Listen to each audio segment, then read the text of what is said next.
Shiko, linja e mesme është në përgjithësi një familje një fuqi baruti, që në templin e përdor për Ballkanin gjithmonë, europianët, po kolonialistët evropianë kanë përdorur gjithmonë për Ballkanin, por Ballkani ku po vite që nuk lufton, që janë po Jugosllavisë, por dhe përpara Jugosllavisë ka pas një periudhë një paqe të jetë gjatë, apo që linja e mesme ka qenë lufta perpetuare, lufta që nuk mbaron kurrë.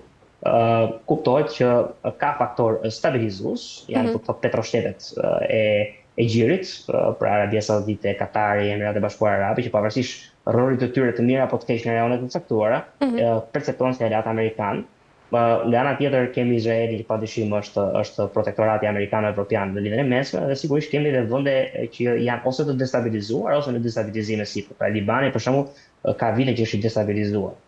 Siria ka qenë luftë civile, sa ka dalë nga luftë, po prapë është një vend deri ku i destabilizuar. Iraku, që mas rënies së Saddam Huseinit, ka parë ISIS-in, që e ka shkatruar komplet, edhe sigurisht edhe tani mbetet po prapë në shkenca politike që failed state, pra një shtet i dështuar. Po ashtu territoret palestineze, pra kauza palestineze për mëdhetësi edhe vetëvendosje edhe shtetë pavarur, sigurisht që vijon, pra nuk është shtypur. Pra një farë mënyre, nëse ne ndajmë lindjen e mesme në dy rajone, lindjes së mesme, kryesisht tokat rreth Izraelit, janë gjithmonë të destabilizuara. Një për arsye se Turqia është kaq e përfshirë, mendoj unë, ka të bëjë me atë që Erdogani ka thënë vetë që Izraeli do të formojë Izraelin e madh, duan të vinë deri në Anadol, kështu që në një farë mënyrë tani Turqia në mes këtyre shteteve që i kontrollon, po përpiqet ta mbajë influencën izraelite sa më larg vetes së vetë. Prandaj unë e them që është një luftë proxy, që shpresojmë të ngelen luftë të ftohtë dhe mos të bëhet luftë e ngrohtë, mos bëhet patate e nxehtë në lidhjen e mesme. Ndërkaq, Ruel, ftesa e Trump për Turqinë për të përfshirë në Këshillin e Paqes për Gazën hap sigurisht një kapitull të ri të bashkëpunimit. Çfarë do të nënkuptonte pranimi i kësaj ftese sigurisht për marrëdhëniet mes SBA-s dhe Turqisë? Mendoj që do të tregoj që Shtetet e Bashkuara të Amerikës dhe Turqia janë në një aleancë, edhe Turqia është një aleat i besuar i Shtetit e Bashkuara të Amerikës dhe i NATO-s. Nuk mendoj që, kjo pjesa e bordit të paqes është interesante sepse vendet në fakt kanë një incentiv ta pranojnë këtë ftesën për bordin e paqes. Për Franca, ndoshta i vendi i botës perëndimore i duke ka pranuar, sepse i qëndron pak besnik atyre vlerave të ligjit ndërkombëtar edhe të një farë mënyre kësaj botës multilaterale e cila ka ikur. Por vendet e tjera, duke përfshirë dhe Turqinë, që është një vend i fuqishëm, nuk kanë garanci për sigurinë e tyre në të ardhmen. Dhe në kushtet kur ka shumë konfuzion, ka shumë mjegullnaje në raport me çfarë do të ndodhi, si do të jetë ky rend i ri botror, si do të konfigurohen aleancat, patjetër që Turqia ka zgjedhur të antarësohet i ky bordi i paqes, sepse nuk ka se çfarë humb, siç edhe Shqipëria në fakt. Është në fakt detyrim shumë i madh financiar që Shqipëria do të paguajë $1 miliard, që është 1/8 buxhetit ton për vitin 2026, por Shqipëria nuk ka zgjidhje tjetër, sepse është një vend që do ta ketë mirë me Amerikën, se Amerika është garantori i mbrojtjes tonë. Dhe në këtë rend të ri botror nuk i dihet kur çfarë ndodh, pse thjesht kundër Amerikës, kur mund të jetë në krahun e Amerikës. Edhe në një kohë kur mendoj administrata aktuale ishte marrëdhënie ndërkombëtare shumë gabim në aspektin parimor dhe moral, por Shqipëria s'ka ç'a bën, domethënë. Edhe Turqia që është një vend më i madh, në një farë mënyrë nuk ka ç'a bën, sepse nuk i dihet kurrë se si mund të ndryshojnë gjërat kundër interesave të saj. E qartë. Mirë, kalojmë te Groenlanda, ku për shumë vite e konsideruar si një territor periferik i Arktikut, sot po shfaqet gjithnjë më shumë pranë në qendër të vëmendjes ndërkombëtare, sigurisht për shkak të pozicionit strategjik dhe pasurive natyrore që ndodhen aty. Si e sheh Ruela, është sot Groenlanda një fushë betejë re gjeopolitike mes fuqive të mëdha? Mendoj që po, unë do të bëj një korrigjim të vogël. Në fakt, Groenlanda tani po paraqitet në sytë tanë si një zonë me rëndësi të madhe dhe për cilën dhe mund të luftohet, por për mbi 100 vite presidentët amerikanë e kanë pasur syrin ke Groenlanda si një territor me rëndësi të madhe strategjike. Tani kjo është arsyeja pse në fakt aktualisht edhe Bashkuara e Amerikës dhe Danimarka kanë një marrëveshje për çështjen e Groenlandës që i jep Shtetet e Bashkuara të Amerikës akses të pakontrolluar mbi Groenlandën. Pra aktualisht Groenlanda është ishull autonom brenda mbretërisë së Danimarkës, por Shtetet e Bashkuara të Amerikës kanë de facto akses te gjithë burimet e Groenlandës, mund ta përdorin ushtarakisht sa herë të duan. Për këtë arsye, Për shkak se në fakt Trumpi ka të drejtë kur thotë që është vitale për sigurinë kombëtare e Shtetet e Bashkuara të Amerikës. Kjo është arsye pse ka një marrëveshje. Dhe kjo është pikërisht arsyeja pse nuk ka nevojë që Shtetet e Bashkuara të Amerikës të pushtojnë Groenlandën sepse kanë tani më në kontroll.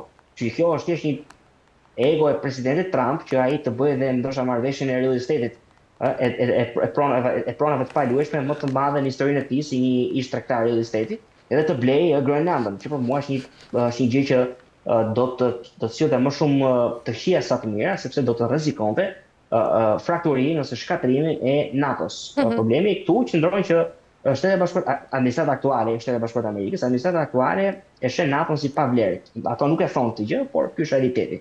E sheh NATO-n si një organizatë që nuk i bën asgjë, nuk i bën mirë Amerikës, ndërkohë që edhe pse pa Amerikën nuk do kishte NATO, padyshim, Shtetet e Bashkuara të Amerikës përfitojnë nga mbrojtja kolektive që ofron NATO sidoqoftë. Dhe të mos harrojmë që në vitin 2001, kur Shtetet e Bashkuara të Amerikës pushton Afganistanin mbas luftës që Kongresi Amerikan i shpalli Al-Qaedës, mbas sulmeve të 11 shtatorit, ti ke pas ushtar nga të gjithë vendet e botës, duke përfshirë Shqipërinë, Poloninë, të gjithë vendet e NATO-s, ndjesë tash botës, të cilët kanë luftuar pranë ushtarëve amerikan për të mposhtur Al-Qaedën dhe për të shëruar Afganistanin nga Al-Qaeda dhe nga talibanët dhe kanë humbur dhe jetën. Pra, nocioni që Shtetet e Bashkuara të Amerikës nuk përfitojnë nga NATO dhe që nuk ka rëndësi nëse shkatrohet NATO apo jo, ose ne na duhet Groenlanda më shumë se NATO, është absurditet. E qartë, Aurel, ndërkaq marrëdhëniet mes SBA-s dhe Europës janë përballur me tensione të reja, veçanërisht pra në çështjet që lidhen sigurisht me Groenlandën, por dhe interesat ekonomike dhe strategjike atje. Sa real është rreziku, Aurel, që këto përplasje të kthehen në një krizë të hapur transatlantike? Unë mendoj që janë kthyer në një krizë të hapur transatlantike. Nuk është më rrezik, është realitet. Domethënë, po të shikojmë pak të mesazhet që presidenti Trump ka shkëmbyer me liderët e Danimarkës dhe Norvegjisë, që janë çuar ambasadorëve të këtyre vendeve në DC. Pra, me që ju nuk më dhatë çmimin Nobel të paqes, unë tani nuk mendoj më për paqen. Mesazhet që Trump ka shkëmbyer me Emmanuel Macron dhe me Mark Rutte, ku ata në një farë mënyrë i lëpien, i thonë ke bërë një punë shumë mirë me Iranin, me Sirinë, e mendon shumë mirë NATO-n, por të pjesën e Groenlandës nuk arrin dot ta kuptojmë. Fakti që Kanadaja pas disa vitesh, domethënë që e pa precedent, nënshkruar një marrëveshje të marrëdhënieve strategjike me Kinën komuniste, sepse nuk sheh më Rusinë si rrezik apo nuk sheh më Kinën si rrezik, por sheh Shtetet e Bashkuara. Që në fakt edhe në poshtë vetë qëllimin e doktrinës Monroe, se Trumpi pra unë rrëzoha Madurën se aty kishte influencë kineze. Në një kohë kur tani me këto veprimet e tij ai ka influencën kineze si në Kanada. Pra dhe për të mos folur pastaj për faktin që Alexander Stubb, që është kryeministri i Finlandës, të delë për herë të parë nuk të fletë për një rend liberal, por të fletë për value-based realism, pra realizëm i bazuar në vlera, që është një miksim, një hibridizim i shkollës liberale dhe shkollës realiste, por të gjitha këto në një farë mënyrë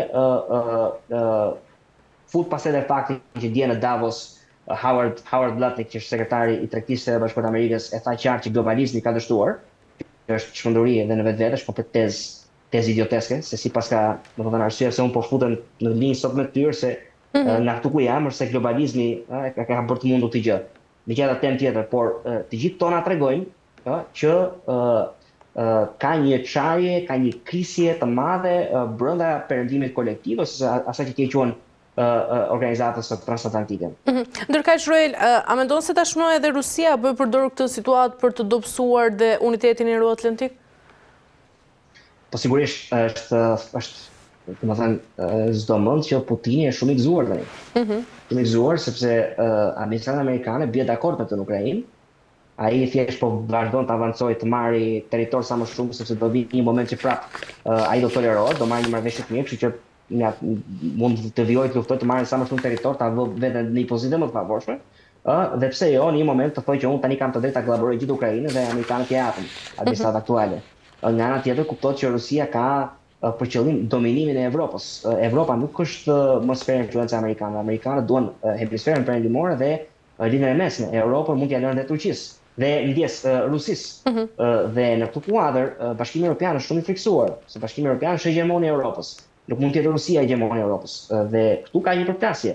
Dhe Putini e ka shumë kollaj të sulmojë vendet europiane në momentin kur Shtetet e Bashkuara të Amerikës janë jashtë NATO-s, ose kur NATO është një organizatë funksionale.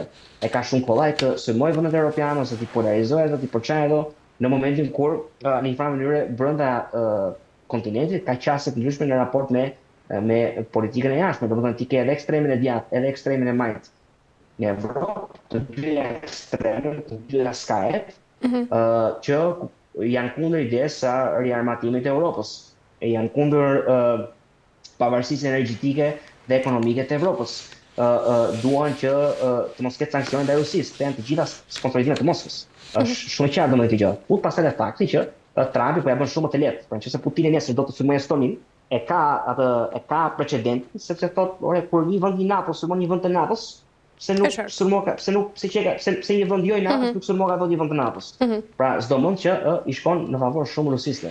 E qartë, ndërkaq Ruel, deklaratat e fundit të ministrit të jashtëm rus për Groenlandën kanë rikthyer në debat dhe çështjen e kolonializimit dhe sovranitetit në Arktik. Mendon se këto deklarata janë vetëm retorikë politike apo ndoshta janë pjesë e një strategjie më të gjeruse?